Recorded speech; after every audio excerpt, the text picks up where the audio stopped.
حضرت بایزید بستامی کہتے ہیں کہ میں نے اپنی ماں کے آگے ہاتھ جوڑے، میں نے کہا امی تجھے راضی کروں یا رب کو راضی کروں؟ تو اپنے حق مجھے معاف کر دے، اللہ کو میں راضی کر لیتا ہوں۔ ماں نے کہا جاؤ پتر میں اجازت دیتی ہوں۔ گئے جنگلوں میں، ذکر و فکر میں لگے رہے، تنہائی میں اس کو یاد کرتے رہے، دن رات ذکر کے چراغ روشن رکھے۔ 12 سال گزر گئے حق کی تلاش میں۔ ایک دن واپس بستام کے قریب سے گزر رہے تھے، خیال آیا چلتے چلتے ماں کو سلام کر جاؤں۔ دروازے کو دستک دینے لگے تو اس خیال نے ہاتھ روک لیا کہ ساری زندگی ماں کو سکھ تو دیا کوئی نہیں، اب دکھ بھی کیوں دینے لگے؟ رات کا ایک پہر بیت گیا ہے، سردیوں کی لمبی رات ہے، ماں بستر میں لیٹی ہوگی، تیرے لیے اٹھے گی، دروازہ کھولے گی۔ دروازے کے ساتھ ہی لگ کے بیٹھ گئے اور ساری رات کاٹ دی، اس خیال سے کہ ماں کو تکلیف نہ ہو۔ جب سحری کا وقت ہوا تو اندر سے جو نالی آتی تھی اس نالی سے پانی آیا، سمجھ گئے میری ماں تہجد کے لیے اٹھی ہے اور وضو کا پانی ہے، تو فوراً دروازے پہ دستک دی۔ اندر سے آواز آئی بیٹا بایزید میں ابھی آئی۔ مائیں بیٹوں کے دستک کے انداز سے جان لیتی ہیں یہ کس بیٹے کے ہاتھوں کا لمس ہے۔ 12 سال کے بعد آئے، دستک دی، کہا بیٹا بایزید میں ابھی آئی۔ ماں کی تو نگاہیں ہی دروازے پہ رہتی ہیں۔ اللہ اکبر۔ کہتے ہیں کہ ماں نے دروازہ کھولا، 12 سال جنگلوں کی خاک چھانتے بیت گئی تھی، پراگندہ صورت، بکھرے ہوئے بال، پھٹے ہوئے کپڑے۔ میری ماں کی جب نگاہ میرے پہ پڑی تو اس کی چشمان سے موٹے موٹے آنسو ٹپکنے لگے، اور اس نے ایسے ہاتھ پھیلا کے کہا مالک میرا بیٹا بایزید تیری طلب میں نکلا تھا، تو نے ابھی تک اسے اپنا قرب نہیں دیا؟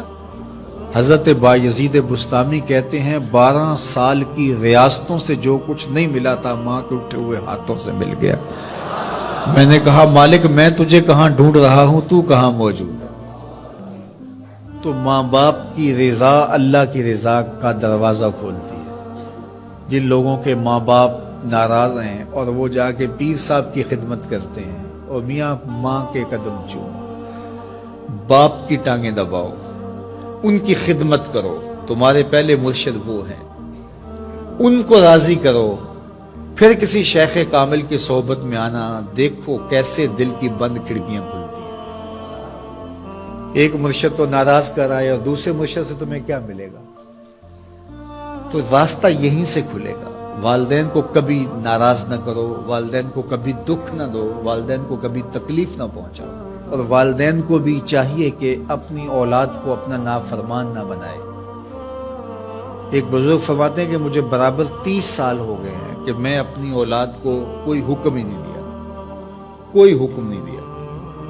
کوئی چیز مجھے چاہیے بھی ہوتی ہے تو میں بصیغہ امر نہیں کہتا، بلکہ ایسے ہی بات کرتا ہوں۔ پانی چاہیے تو یہ نہیں کہتا بیٹا پانی لے کر آؤ، میں ویسے ہی کہتا ہوں پیاس لگی ہوئی ہے، تو اگر وہ سمجھ جائے اور وہ خود لے آئے تو اچھی بات ہے، لیکن اگر وہ نہ لائے تو میں نے اس کو حکم ہی نہیں دیا، امر ہی نہیں کیا، تو اس امر کی مخالفت ہی لازم نہیں آئے گی۔ تو کہا 30 سال برابر گزر گئے ہیں، میں نے اپنی اولاد کو حکم نہیں دیا کہ کہیں وہ میری نافرمان نہ ہو جائے، کیونکہ اگر وہ نافرمان ہو گئی پلے کچھ نہیں رہے گا۔